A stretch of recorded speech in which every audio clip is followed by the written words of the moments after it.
So first things first, we're going to kick off the panel here. And we've heard it's getting, as the day goes on, smaller but better. So let's hope we can uphold that. We are the Retrogaming Roundup show. At least two of us of the three. The other one, 5 minutes late. So in tradition, we do leave a man behind. We started this show about 5 years ago. Myself and SoCal Mike, the absent one, we had been contributing to other shows, sort of piecemeal, right? And the content wasn't going the way we were wanting. It wasn't reliable. Things like podcasts lurch forward. They do two, they stop, they do two more catch-ups, they go again. And we just decided we had had enough of that way of living. And, instead of bitching about it, why don't you see what you can do? So we saw what we could do. And we started off with the idea of, all right, let's make it like a three-man team. Sort of like Top Gear. I have three hosts. So, I reached out to SoCal Mike and said, hey, why don't we do this thing, And he was like, yeah, I'm in. And then we reached out to UK Mike here, who, one of the first discussions we had is, okay, we have two mics. How do we deal with this? SoCal Mike, UK Mike. And it's easier when we've only got one like now. Yeah, Mike. So the idea was let's bring him in because he's always got great comments, great perspective on things, and why not have an international show, get the UK side of things? So we brought in UK Mike, and he we reached out to him and say, why don't we do this, right? And he replies, well, I don't think I have anything interesting to say, or would say it in a way that's interesting. And I said, all right, well, send over a test piece, right? So he emails me over some recording. And I, the next day, I'm like, dude, no, it sounds great. I never listened to it. And, and still haven't. No, I did, because it was in our first show. Yeah, it was. And it's funny, because when I listened to our first show, I was like, oh, yeah, okay, he is pretty good. And so, we had, at that point, the team together. And, our philosophy was, okay, one of our favorite bands, well, me and SoCal, is, Kiss. And listening to an early interview of theirs, they were like, we'll have to play stadiums, so the only way to do that is just turn the volume up so loud. That's the only place they'll let us play. So we just decided to jump in, just start going to the expos, go for the interviews, and the thing we found out real quick is, I think Mike, it was like before we did the first show, we were discussing, okay, who the hell do we actually know in the gaming industry we can get? Yeah. We tried to pool our resources and came up with pretty much three nothing. names. Yeah. Yeah. But, now, a year later, we were the victims of our own success where Hey. Well, then. Afternoon, Michael. It is 3:38. Just the 8 minutes, like. Sorry, everybody. SoCal Mike. So, within a year, it became apparent that, within a year, it became apparent that we had become the victims of our success and that we had so many interviews. We got, hit CGE early, and the interviews just kept coming. So we also had a lot of material, and the podcast, it started off at like 3 hours, and then we got at the point where 6, 7 hours per episode. And the thing for us was, let's try and maintain a production quality where it's more like an audio magazine. And in the beginning, we would get a few complaints, the show is too long. I'm like, pause technology. You pause it and then come back to it later. And most people got that. And to this day, I think it's been a very long time since anyone said, your show has too much content for free. So, It does sometimes confuse people still. Yeah. So we figure, there's those that can figure out how to pause something, and then We did consider for a while splitting it and, making either bookmarking it or making the individual segments available to people, but you wouldn't do that with a magazine, would you? It's an audio magazine, so. One of the reviews of our show said that we demand a lot from our listeners. I always thought that was pretty much correct. Yeah. Well, the thing that what we have been amazed at is the quality of our listeners is extraordinary. The complaint that I have of many podcasts is it sounds like a recorded phone call. There's no production value. No thought. It's just, I like Nintendo. Do you like Nintendo? Nintendo is cool. And it's just, you know. So we tried, you know, to, from the beginning, keep a production value into it so that it was more like an audio magazine, you know. And I think we've been pretty proud of that. But the quality of our listeners is such that when we meet, you know, all you guys at expos, you know, whether it be in the UK or in the US, the people that come up to us, you know, they're engaging. They're not looking for that 2-second podcast hallway interview, you know. Like, you know, this is a super happy mega podcast here with David Crane. David Crane, you create Pitfall. How are you? I'm good. And that was the super mega, you know, it's like that 3-second hallway interview, there's nothing there. So if you want to listen to, you know, David Crane talk for 2 hours about how he did everything he did, well, you know, that's what we bring. So we've been very pleased at the quality of audience that, you know, we've attracted. So, and that's let us get into all other things where, you know, like that picture. Somebody sent us, you know, the people take the time to do things. You know, the animations we got. We're going to be doing a thing at, I think, next CGE. We're going to do a film festival of just all the cartoons that people have made of us, where they took bits that we did and they, you know, mashed it into a cartoon. It's just some amazing stuff, you know. So, guys, you have something to say. Well, yeah, we're just glad to be up in Portland. We've never been up here before. I was here about 6 or 7 years ago, and we were at a little hotel, and now all of a sudden this thing is just, you know, blowing up into this enormous show. I think it's the second year they said, you know, here, and it's almost outgrowing, you know, the hall in there. So I mean, it's just a great place, for gamers, and I think we're going to be coming up here every year, I think, at this point. Yeah, we mentioned that earlier, yeah. Mike. Oh, did you? In the first sort of 8 Oh, minutes. sorry. That's right. I don't know what we've already talked about. So So where were you anyway? what? Where were you? I was in the restroom. No, that was a planned bit, by the way. Seriously, I would have been here on time. No, it wasn't. These two people. said you got to come in late. You just got to do it. If you're regular listeners of the show, well, I've come in late a few times, but Mike has also come in late a few times. But No. Yes. No, Just no. this last month's show. Yeah. Scott and I were there at the scheduled time, and you weren't. yeah, did they tell you how I found out that UK? Did we talk about that yet? No. Oh yeah. We've not done that in the Oh first yeah. show. Well, Explain last year before and you then do, this just year. to clarify, Yeah. I was never late for any segment that we recorded. I was on time. The clocks had changed in the UK That is no and excuse. hadn't changed here. No. And I posted in the forum the time change, and both of you ballsed it up, and I was there waiting. we At the ballsed right it up. time. You ballsed it up. Oh, all right. So tell them about last year first. Tell them how we got you last year and we got you this You guys- year. Now, look, pranking SoCal is so good that we would literally do it. You know, if we flew all the way to Vegas or all the way to here just to screw with him and then go home, we do it. The expo is just the bonus points. Yeah, I fall for it every time. So if you listen to the show in Vegas last year at CGE, I had no idea that Mike was coming to Las Vegas. Nobody had ever talked about it or anything. And Yeah, so, we did. Well, A yeah. lot. I mean, I think our listeners knew. Everybody knew it but me, and I just never expected him to fly all the way over here. And we the weird thing is we've been on the radio, or, you know, we've been doing the podcast for, 4 years up to that point. We've never met each other. But we talk like 3, 4, Well, 5 we met hours. each other all the time. We talk like 3, 4 hours a month, and we've never met each other. You hadn't met him up until that point. No, you and I had Oh met yeah, many Scott and I times. have, yeah. So we're in Vegas, and Scott invites me up to his room. You know, we're getting a bunch of people over to the room, you know, before the show, before the expo starts, and you know, Scott goes, you know, we're all up there talking, and everybody's kind of got their cameras out, and it just never fazed me. It was a 3-camera shoot, and this dullard can't figure Yeah, out. I mean, I'm just oblivious, you know. And Scott says, why don't you go grab something out of the restroom? So the restroom door is kind of suspiciously cracked open, like 2 inches maybe, or an inch or something. So I walk in, and immediately I saw somebody sitting on the can with their pants down. And That would be me. you know, the reaction is when you open the door on somebody, I mean, you don't really check out who it is. It's just an immediate, you know. So I did that. I was like, Scott, you idiot, there's somebody in the restroom, you know. And all of a sudden now the cameras are And all he out. said, by the way, it looked like UK Mike. And then did nothing with that information. Yeah, well, I just still didn't occur to me that he was over here, you know. So, yeah, so then I don't know. I think my wife finally gave it away. She was in on it for like a month. And then I started thinking back for like a month and all these little tidbits that she was dropping that were so obvious that he was coming and I still never got it. So eventually I found out it was him, and I opened the door, and we got some nice video of me kind of going down on him and hugging him. On the the man toilet. hug with my trousers. A man down. hug with his trousers down, yeah.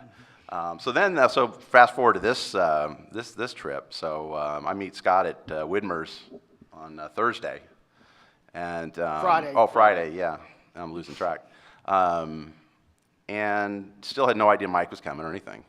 And so we're sitting there at Widmer's, and this waiter comes up. You should have wore the wig. I know. This waiter comes up to our table with this black, like, mullet wig on and an apron kind of thing, and it looked official. Women's And- glasses. Yeah, and just sort of like the quick bathroom open and shut thing, I kind of looked at this waiter just for a split second. I didn't want to look at him very long because I thought, this is the ugliest waiter I have ever seen with this fake hair. So I didn't want to have any eye contact with the guy. So I'm kind of looking at Scott, and I'm just kind of, they got this weird guy with this black mullet wig on ordering, and they're asking for my order, and still had no idea it was Mike. And in my mind at the same time, I'm thinking, this guy even has a weird English accent. Were you trying to disguise your accent at that point? I was or trying not? to be US Mike. Yeah, that was even funnier. And so finally, he said something like, "Are you here for the Retrogaming Expo or something?" And then I did look at the guy, and then it was sort of like it all hit me again. So the realization. yeah, sort and of, the people behind us at the table knew about it. The whole freaking bar knew about it because they had set it all up, getting the aprons and stuff, and the shirt that they all wear, and so yeah, it's always been, every time I've run into him, it's always been unsuspected. And What are we gonna do quite next funny. time? I don't know. But now I got to go to Europe now. He's been over here twice. We've shamed you into coming to Europe. Yeah, I hope I'm so. gonna have to do it. So it was pretty funty. We'll have a video up probably someplace. We need sometime. some peer pressure to get him to Europe. Yes, yeah, So everybody here, pressure Mike. yeah. So we just had a good time doing this, And one of the things that happened that again, the listeners' feedback quality into the show. This is a very listener-driven show, by all respects. Even if we can't respond to every email, we do definitely read them all and try and get back as soon as possible. But the feedback is just amazing. Apart from Mike, he didn't answer email for a year. Oh yeah, he didn't know he had an email address. Until I put a forwarder on. Mike your finally account. forwarded it. Yeah, yeah. Well, I've got like 10 email addresses, and it's just I can't keep up with all of them. I didn't know anybody I'm like, what's everybody emailing me? And then I went back Well, in me there and I and Scott saw. were emailing you stuff. Yeah, but I mean, there was lots of emails, so I got back to a lot of them. It was like 6-8 months later. Like, what the hell? So one of the cool projects that came out of this is we were at Classic Gaming Expo 2010, right? And we were interviewing Keith Robinson of Intellivision, and this guy he's here at this expo. We've got proof. Yes. He he darts around, like he'll pick up like someone's monitor and then just drop it. And, while we were doing the interview, this guy comes up and we give away CDs with our show on it, it's promo of the show. We had spindles of them shrink wrapped about 1,000 per. And this guy grabs one and rushes out the door. It's literally the end of the expo. So I'm grabbing this, right? And Our backs were turned interviewing Keith. Yeah, well, I turned around, I was like, what the hell, And Keith was like, I thought maybe he was with you. I was like, no, he wasn't. So the bottom line is the guy is deaf. And he stole 1,000 audio-only CDs. So there was a hell of an irony there. And we were pissed, man. We were looking for the guy in the hallways in Vegas. We were going to, have a little chat with him, a little wall-to-wall counseling. Get all medieval on it. Yeah. And so our listeners just ran with it. They started doing cartoons of the guy, and we found a photo of him and said, this is the guy. So, people started doing like animations with them, and then we do a live news segment. They would log in as the guy, right? So we were just chatting one day, and it was like, hey, wouldn't it be cool if we had an Atari game about this? And we were just really kind of joking because between us, didn't have the talent to do an Atari game. So we sort of mentioned it on the air, and we got right away a team of 12 people within a week assembled that wanted to contribute. And really talented guys, like our graphic artist, Retro Sean. At the time, he was working for Lucasfilm doing Transformers 3, He did Rango. He did a lot of the scenery in Rango. And he was like, I'd love to help. And we're like, we'd love to have you. And Todd Holcomb, who had to catch a plane at 3:30 and could not be here, much to our regret. He's a physician who also is a programmer. So he had already done a couple games and published them. So he jumped in and he was doing them. And what we did is we went to, it was last summer, we went to Classic Gaming Expo and we talked to our friends, the owners, and said, hey, can we use the name CGE in our property? We want to do this game. And they said, you're going to make a game about our expo? That's awesome. So, yes. And about a year later, we finished up and we created CGE Adventures. And it's a really cool game where the gist of it is you play the CD thief. So you have to go through, and the maze is a layout of Classic Gaming Expo. So you have to go through the mazes and then, get the VIP pass, which is a pack-in the game. You get an actual physical copy. And you have to steal it and then run out while, we're chasing you and Keith Robinson is chasing you and, make your escape. So it was a blast doing it. Mike did the box art and the cartridge art.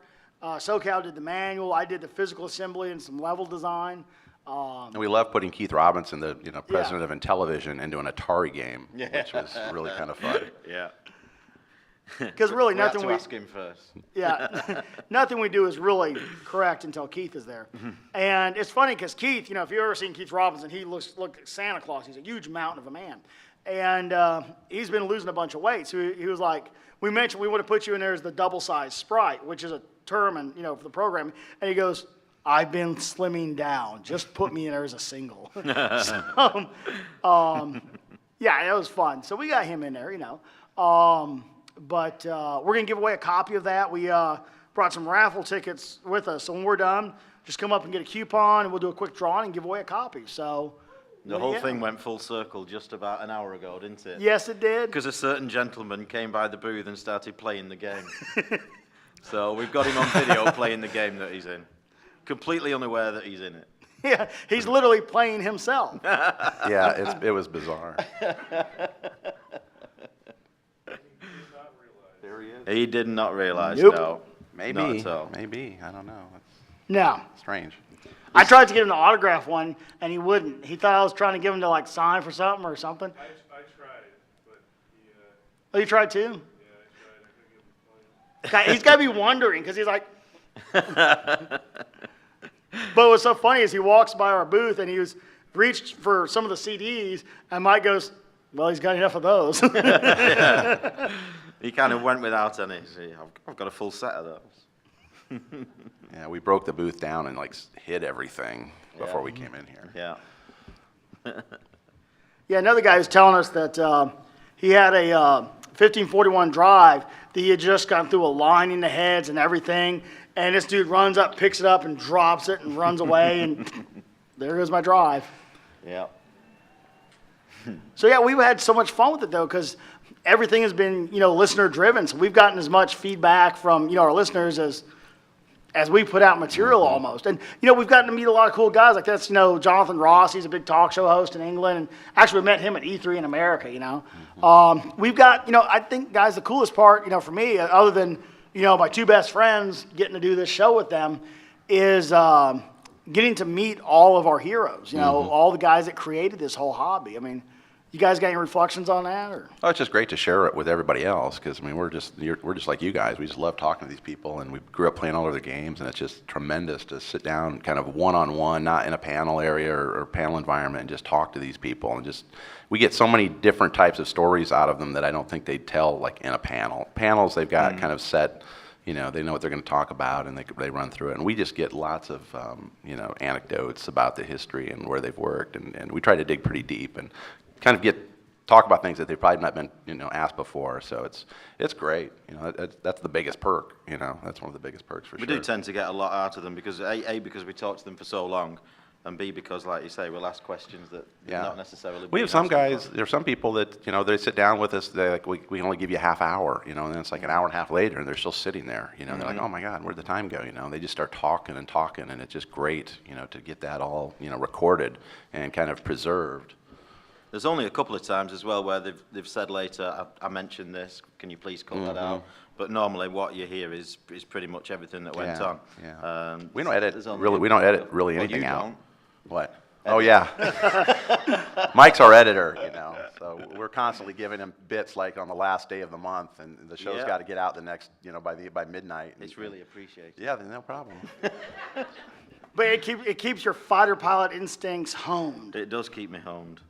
But I'll say this though, That's why it's an 8-hour show, because we don't edit anything out. If he had to actually edit it. You'll be amazed how much I do edit. Oh, really? Yeah, yeah, yeah. What is cool about It's a it though full-time job. is that our, we've never missed a show, and I'm very pleased, and most of it is his work right there, UK Mike. Hello. That we haven't missed a show. So it's we don't ever want to be that show that does a bunch and then misses two and then says, oh, we're back on track, and and that's not us. We want That's to be. part of the reason we went for 3 hosts, because if one of us wasn't available for a couple of weeks and it meant a show not getting out, then the other 2 would do the show. It's never happened. You remember about 2 shows in, we said we'll record a top 10 as a spare and keep it in the bag. So if we're not able to do one, All right. we've always got one. We've never done it yet. No. We've No. never done it yet. We tried. We have got audio in the bag that we've not used yet for one reason and another, like the helium antics in. Yeah, why haven't we played that? I'm waiting for a special. We put out some special shows. We have one regular show every month, which is the normal format with all the segments, and every so often we'll put out a special show. One of them, you'll see the mule picture coming up soon. So we put out shows like that special. So I'm going to put it in there. It's just us. We've not inflated the blimp this It was the time. night in Vegas that Yeah, that Mike but, surprised at, everybody. At CG, we had a helium blimp, but most of the helium we inhaled the night before. Yeah, for like an hour, we're all inhaling helium. It was really fun. Drunken stuff. helium adventures. Oh, it was great. Yeah, yeah. Well, and then also, I forgot to mention, the teamwork that we've formed with our partners, one thing that kind of bugs me is when you listen to many shows or, websites, they'll literally say, oh, that other site or some other shows. It's like if you mention some other show, people will discover them and then abandon your show and run away, It's like for lack of options, you'll listen to us. And we've always hated that notion. So one thing we've done is, try and foster and encourage other shows. And that's been very successful. We've had Wasted Seconds, Stalking the Retro, and now the Intellivisionaries. People that have, been, longtime followers of ours who have said, hey, we're going to do our own show. And we're like, dude, here, look, we'll talk about it on our show. We'll promote it there. We'll give you a forum area. So within our own show forums, which if you're not on, you should be on, because you meet really cool people like yourselves. And us. Well, we show it. Well, 2 of us do. But, the quality of that feedback has been extraordinary. And then every now and then one of them will come and go, hey, I'm going to do my own show. How can we help?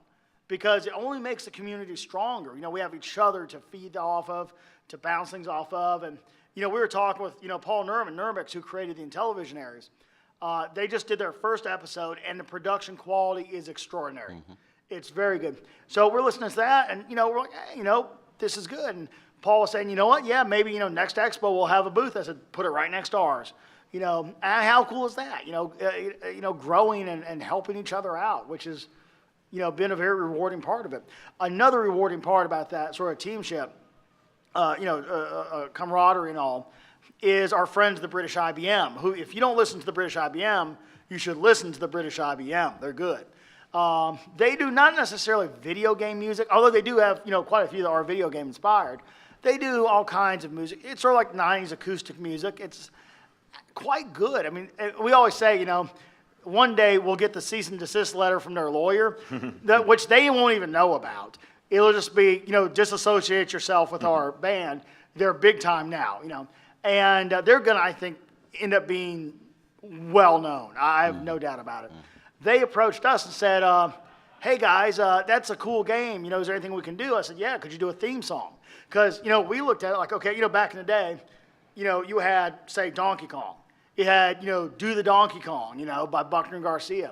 And then there was the Donkey Kong board game and the Donkey Kong breakfast cereal, right? And the theme song. So we wanted, hey, let's have a theme song. Scott's making pasta, seriously. I'm making pasta, yes. By the time that the game was launch ready, we had the CG Adventures theme song, which is amazing quality. And they just did it, because we've been, promoting them forever. So, they take care of us, we take care of them. So we had the theme song and the game. So we were thinking about, what did all great games have back in the day? They had a theme song. They had a pasta, breakfast cereal, a board game. So immediately upon publishing the game and shipping the copies that were pre-sold, we said, hey, let's create a board game. So we have another good team on it. Sean's doing 3D modeling. UK Mike will be doing the box art. SoCal will be doing the manual. I'm using a 3D printer to create the playing pieces. So you'll actually have little statues of all the figures and all that in the box. And our goal is to have it ready by Classic Gaming Expo next year.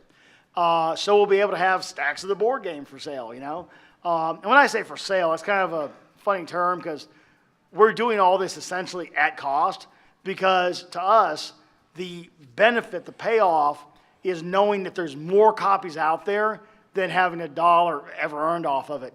So we would rather price it where there's 400 copies out there than 200 at a profit. So, as long as we cover our costs, that's our goal. We're just happy to be there. And we play tested it here. Was it Friday? Yeah, we Before the play show tested the started? prototype of the board game, and it's cool. It really is.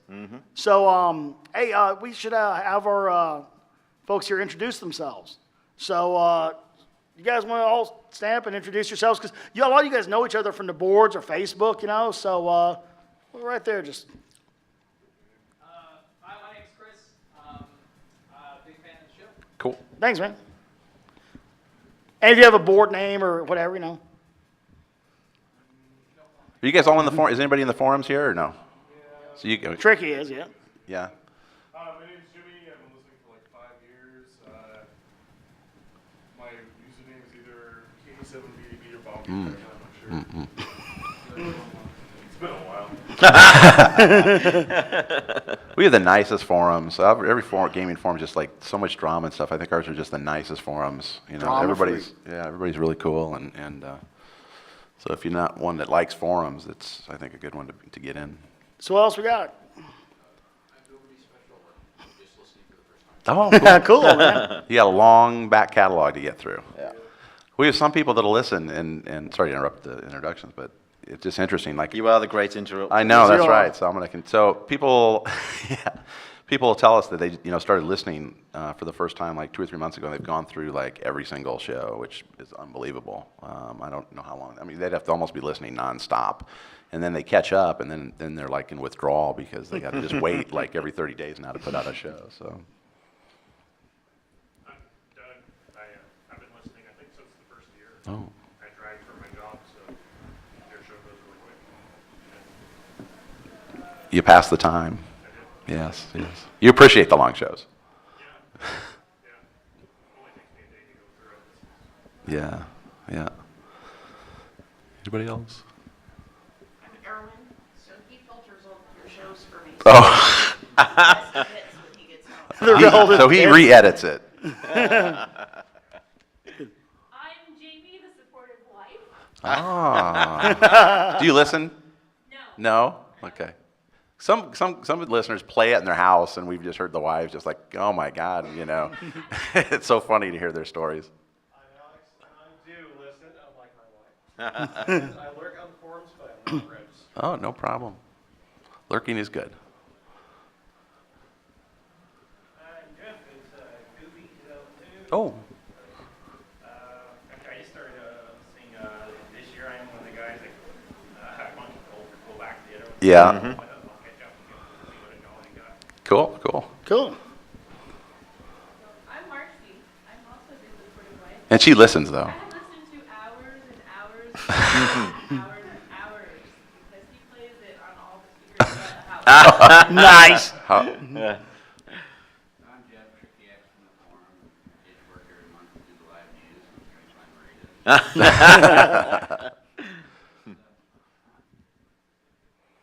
I'm Sean. I run the Commodore Club in Vancouver, Washington. Been listening to your show for about 3 years. Working on the forums. I'm now going to register. Yeah. And I buy and sell on Game Gavel. Woohoo! Gavel. Yes. Wait. Yeah. Yeah, way back, Chase the Chuck Wagon. There's still a website, chasethechuckwagon.com. Does anybody you ever been to it lately?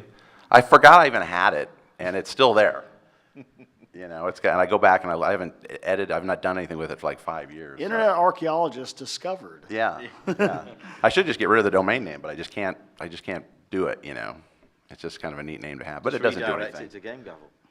Well, I should do that, but actually for a while it did, but yeah. You should do that permanently. I should? Okay, maybe I'll do it. Yes, yes. Sell the name? Yeah. I'm not sure Chase the Chuck Wagon would have that. Maybe you could do a Kickstarter for it. Yes, maybe. That's Kickstarter Mike, by the way. He wants to kickstart everything. He wants to kickstart a pinball machine. Mike, That was a great okay, idea. you describe it best. Describe That was a this great idea. It was it was ridiculous. You wanted the ball to be magnetic so that it would go around the playfield and pick up bits of metal and staples and shit. And can you even imagine a big metal ball with staples? That's what it was. It was going to be catabar. Yeah, that was the whole idea about And it. the mess it would I make think it's of a tremendous. playfield. You The could- paint would be gone in minutes. Couldn't you demagnetize it then, Scott, and then it would drop everything? I mean, you could, right? After it used it as a harsh abrasive to destroy the playfield, yeah. Oh, yeah.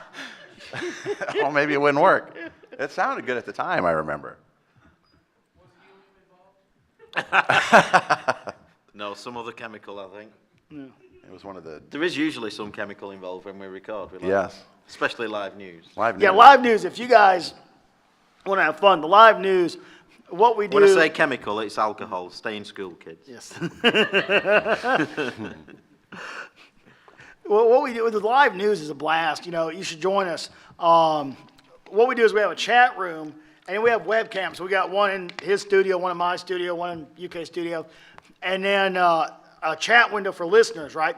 So you can hear our feed as we're going through the news that you submit. Like I said, it's a very interactive show. So we're going through the news you submit and all that, and listeners are chiming in, throwing in lines and commenting on stuff. That's where a lot of the CD thief stuff came from. And the tradition is that usually the listeners and usually the hosts are cracking a few beers while they're doing it. Not just any old beer, Michael. This is a nice long cool draft Guinness in a can. So yeah, we encourage. Oh, there you go, Limeritas with those ladies. But Look at that review with Howard Phillips. We got the PBR sitting there. I mean, we're classy, aren't we? yeah, we are. That's really funny. I think we even offered Howard a beer, and I remember he kind of looked, or Limerita, and he just looked at us like, what the heck are these guys? Some accepted. We introduced some people, I won't name them, to Limeritas. didn't we? Janelle and I wasn't gonna name them either. that was a great interview. Yeah. They were cracking Limeritas. I mean, it was really fun.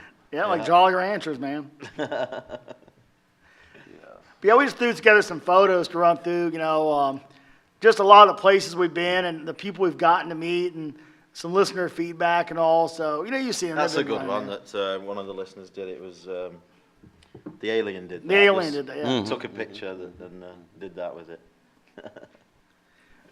So anything, we got to leave a little room left for SoCal to discuss his latest venture. Oh, yeah. Kickstarter Mike. Yeah, Kickstarter Mike. Yeah, I finally got to do a Kickstarter. He finally did It's one. not a pinball machine. No, Right. it's actually a legitimate Kickstarter. But I'd say we have to reserve some time for that. Yeah. But before we go into that, does anybody have anything they want to, because we're recording this is going to be put on the show. Does anybody have anything they want to come up here, get your voice on the show, talk about any projects or, throw in your 2 cents? Any questions? Anything you got? Anybody? Yes. Come on, grab a mic. Mike, shove a mic in his face. Well, hi, my name's Chris. I've been listening for about 3 years. I also deliver for a living, so the long format of the show really helps out. I did have to pull over while driving when the James on James was first introduced because I was seriously laughing so hard. I was like, I have to pull over. I mean, that was just so funny. But I really appreciate the show. I actually have a question for you specifically, Scott. I really enjoyed the show, but it's based on your kind of field of knowledge. And I have 4 arcades. Awesome. And my interest in pinball has kind of grown exponentially over the years, but I'm not technically minded at all. I don't have any experience soldering. That's just not something that I've ever been had any experience with or been very good at. So I have for arcade machines, but usually when they need help, I get a friend to do it. Someone offered to sell me a pretty decent pinball machine at the show for a very good price.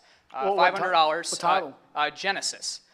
Plays a little like Bride of Pinbot, weird back glass, but it actually plays pretty well. And for $500, that would be a good introductory pin. I've talked to other people that said if you're not technically minded, you don't know how to work on stuff, don't buy a pinball machine because you're gonna have to work on it. And if you don't know how and you don't have any of the tools, you're gonna be up shit creek without a paddle.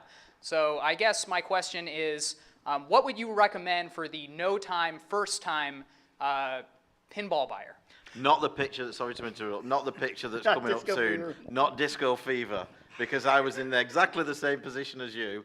Oh my God, I bought a machine. I swear I'd fix it one night, go to bed, and then someone would come in like little elves and rip everything out that I'd fixed. Fucking nightmare. It's working now. It is working now. Yeah, well, now, we were, interestingly enough, we were just having a conversation with Jeff, who did the arcade documentary, about the barriers to entry. Some real, some imagined. Now, I would say the barrier to entry in terms of the technical ability and being able to repair it, can be a scary thing, right? It can happen, though. You can bring things up to a higher level overview. Let's say you can't repair a circuit board. Let's say, you turn it on and just, it's not working, right? Drivers aren't firing, and it's a software issue, right? Or a hardware issue with the drivers, or it's a programming issue, the ROMs are bad, whatever. For most pinballs, you can buy modern boards that are not reproductions of the original boards, but they're enhanced versions. They're made with modern components that are, sourceable, they're reliable, and best of all, they come out of the box 100% working, so with brand new components. So what you can do is, it's very much plug and play. If you can change, say, a card in a computer where, you literally put in something, you can do this. You simply unplug everything, put in the new board, plug everything back in, right? And that takes care of a lot of it. It is a mechanical beast. There are things like solenoids that will eventually, the sleeves will wear, they'll jam, and you have to be able to, do this. But I would say, look at the people that worked on these things for a living.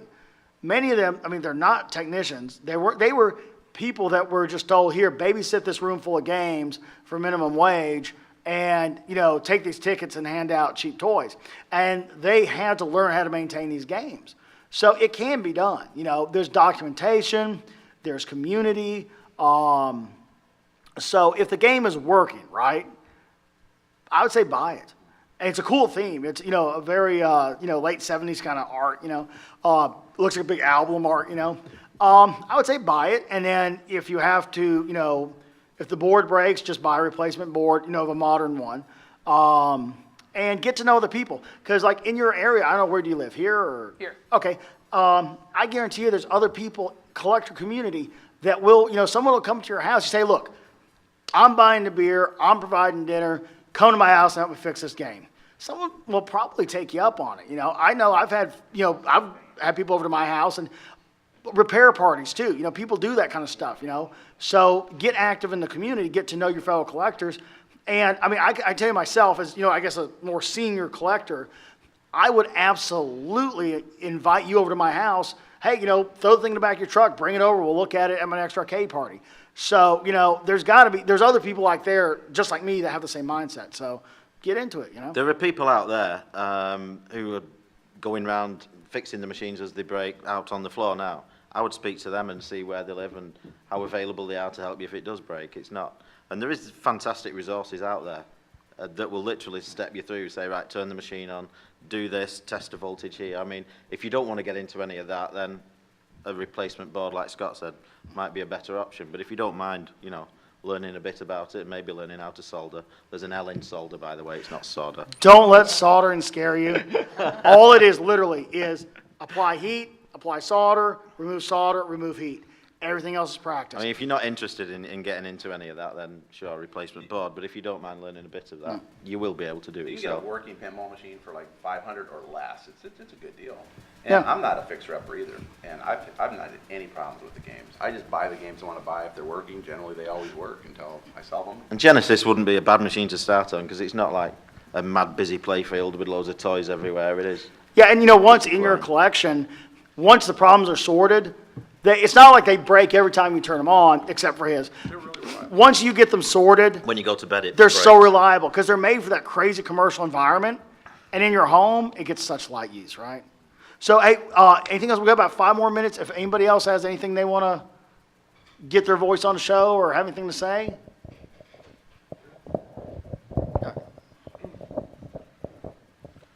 I really just wanted to ask a question mainly of UK Mike. I own a ZX Spectrum Plus 2. Do Unfortunately. you actually own one?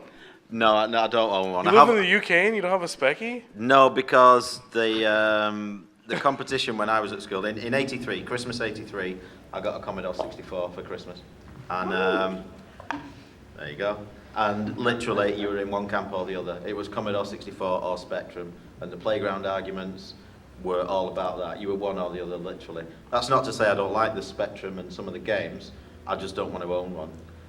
We would ridicule Spectrum owners continually for, the colour clash, and the Commodore 64 never did that. It was a superior machine, and we all thought, the games were superior. The Spectrum has some good games, but It's an acquired taste, definitely. Scott, you have one? Oh, yeah.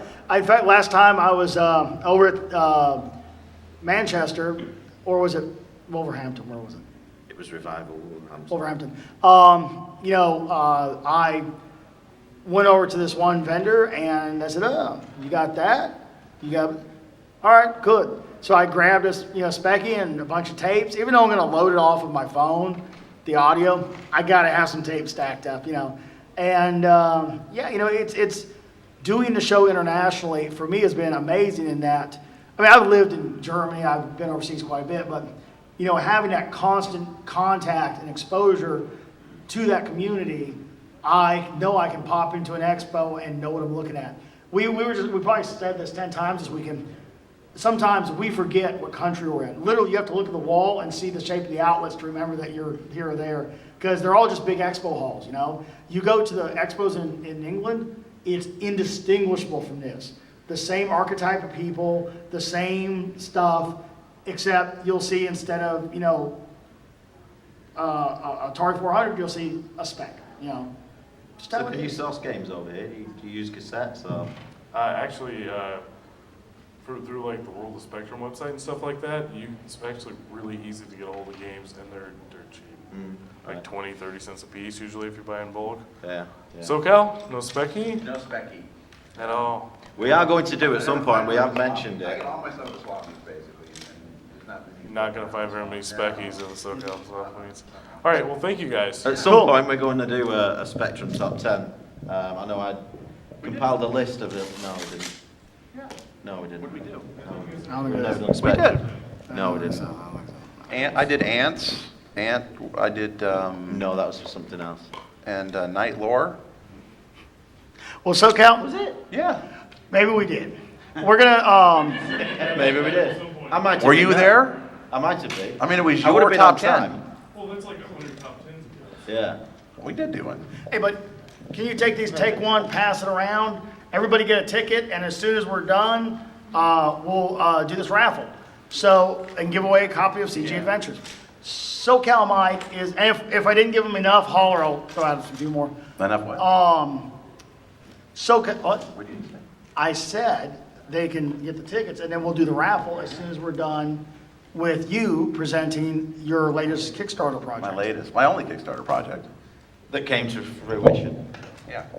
Yeah, so Scott said I've always kind of wanted to do a Kickstarter project, but it's a great way of funding projects these days, and generally, if you've got a good team and a good concept, they usually fly through if If they're not, they kind of crash and burn. We've seen a lot of, actually some good Kickstarters crash and burn lately, but I've been wanting to add content to Game Gavel, our auction site, for quite a while, because I just think it's a great combination of you can read the content, the media, and then have an option to buy and sell the games that you're reading about. So it just goes hand in hand, I've always thought. I've pitched, relationships with IGN and some of the really big communities, and saying, look, let's kind of bring the auctions and the marketplace and combine it with all the content that you have, and I think it would be a big hit. Of course, I think we're just too small, nobody wants to do it, so I just said, okay, I'll kind of just do it myself. So one of the things I thought about doing was a digital magazine. And so we I put a word out that I was thinking about doing that. We had actually a listener step up, like we do so many times, that helps us, that help us with things like the games or whatever other crazy things we want to do. And basically said he's been enjoying the show for 6 years. We've been a great inspiration, and he wanted to give back. And he just happens to work for one of the biggest media companies in the world, and they do layout and design for like Time Magazine and all these other magazines, and I'll work for free. So I was like, wow, this is really great. And he's got connections with print and everything else. So he said, why don't we do a print magazine, and a digital magazine? So I said, okay, if the printing costs are cheap. So that kind of missing link came in, and then kind of part two was I've always kind of dreamed about going out and kind of recruiting some of the best journalists in the business. And so I've gone back 3 decades and kind of handpicked, right now I think we're up to maybe 15 or so of some of the best journalists over the past 3 decades.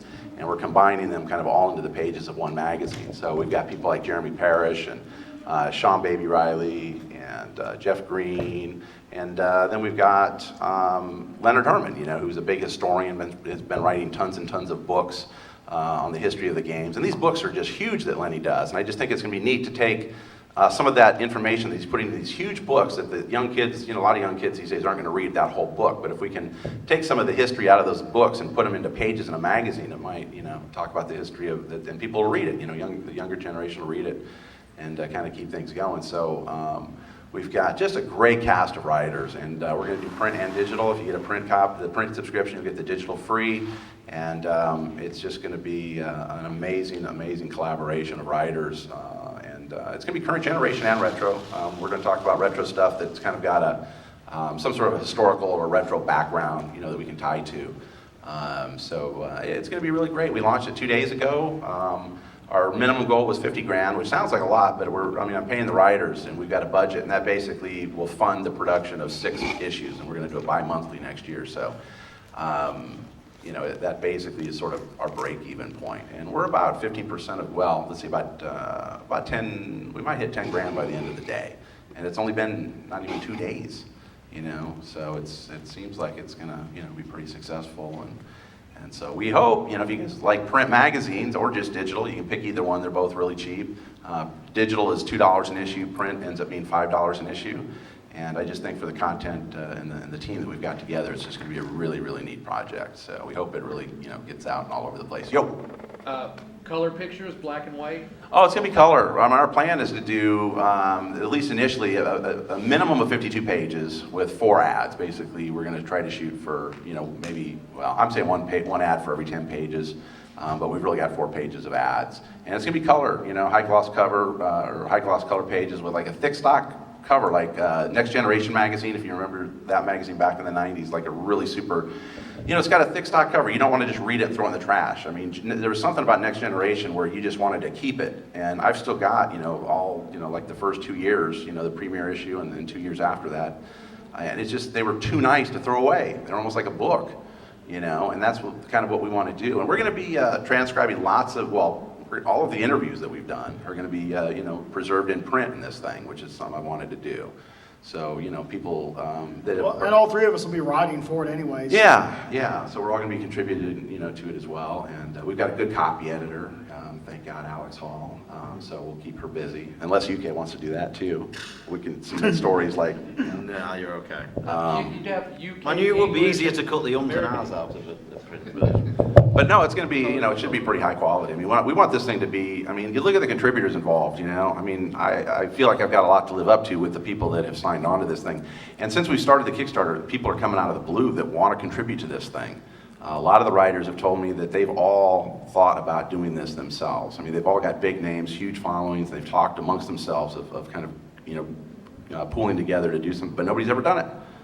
So everybody's kind of just glad that somebody's, really going out and giving it a shot. So they're all happy to get on board. They're all honored to be on board, which is kind of bizarre because, a lot of them didn't know me. We all kind of shared similar, so we shared contacts. But now it's just, we're getting we've got a guy in Germany that wants to write for it, that is a historian over there and teaches class on video game design and the history of games in Europe. We got a guy in Japan that writes for some Japanese websites and does some podcasts over there. And he wants to contribute and kind of add a Japanese aspect to the magazine. So it's going to be a damn cool magazine. And the risk if you don't back the Kickstarter is you'll make a pinball that destroys itself. That's right. You never know. You never know. Yeah, you don't want to have him resort to his plan B. Yeah. You got to go out and do stuff, man. You got to, my dad's an entrepreneur, and my mind never shuts off. I've got a real job, so I'm fortunate to be able to work and earn a good living while I dabble in these other things. That's really fortunate that a lot of people, can't have. I work out of my house. I'm a regional guy, so I do great. I hold my own in my real job, but I'm able to spend some time doing things, that I love, and that's really fortunate, But we try to encourage people. There's so many people that I'm not going to go on a soapbox here, but that just tear people down in this industry. There's so many people that would like to try to do something, make this, make it more fun and to do things, and it just seems like there's so many people in gaming that just try to tear people down, it seems like. People have good ideas, and so I think people are afraid to go out and try to launch something, and I just say go for it, My mind never stops. It doesn't Drives my wife's nuts. It really does. There's this one last little story before we do the raffle here. SoCal gave away our password a few weeks ago.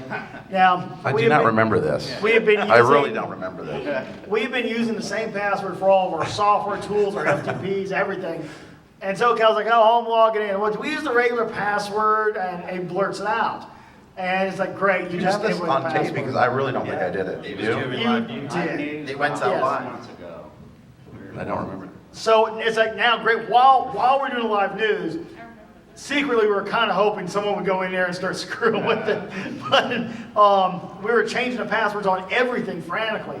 And then we had to come up with a new password, which is nowhere near as intuitive. None of us know it. We always got to ask Mike now. Before every news show, we go, what's the password? Yep. So we were doing a live news. We tend to do like to travel around and do live news from my place or from Mike's house or from SoCal's house. This time we were in Vegas doing it from my room at the where were we at? The hotel. Vegas? Treasure Island. Yes. Yeah. So we're doing the live news in the room. We did the first half in the room, and then we went down to Margaritaville and set up at the bar and broadcast from the bar. And SoCal starts to blurt out the password again. I'm like, and my wife and his wife are sitting across the room waiting for us to leave, so they don't have to put up with this. And Trisha just goes, his wife goes, do you see what my life is like? I put her through a lot. All right, so let's see who won a copy of CG Adventures here. Let's get someone to come up and pick it. Oh yeah, it's even better. Oh, what are we doing? A raffle for the game, Michael. I know, but you said have them come up and do what? Someone come up and pick it up. Oh, okay. Yeah, it's not like they can read it. Remember theirs. Anybody who wants to come and draw the number for. We don't want If to you show. win it, it would be We don't ironic. want to show favorites. Who does everybody have? Cover your eyes. Everybody has a ticket. Does everybody have the game or no? Everybody here have the game? You guys have the game? Everybody's. You don't have it? Oh. Well, if you want a copy or have a copy, you can always share it with somebody else. All right, the number is The number is 0, 4, 2, 2, 5, 7. There you go. Go, Sean. Did you already have a copy? I do, but I pay it forward to somebody. Absolutely, man. That's great for us. Cool. Enjoy it. Well, And I mentioned this, but the star of the game has Mr. Stuff at the Common. yeah. We've heard. Yeah. Yeah. Yeah. Thank you. You're welcome. I love the picture we got. It'll be up on our site of him playing himself in the game. Has no fucking idea it's him. And it's funny because this one girl, she was asking about it. I told her the story, and she goes, "Did you guys, hurt him?" I was like, "No, we just made fun of him." It was the best thing that could ever happen to the show. Best really. $50 we ever spent. Yeah. Well, Well, guys, it's a little thanks for more. coming. And, Yeah, thank you. Join us in the forums, join us on Facebook, and get to know your fellow listeners because you're all really cool people. Yes. All right. Thank you very much.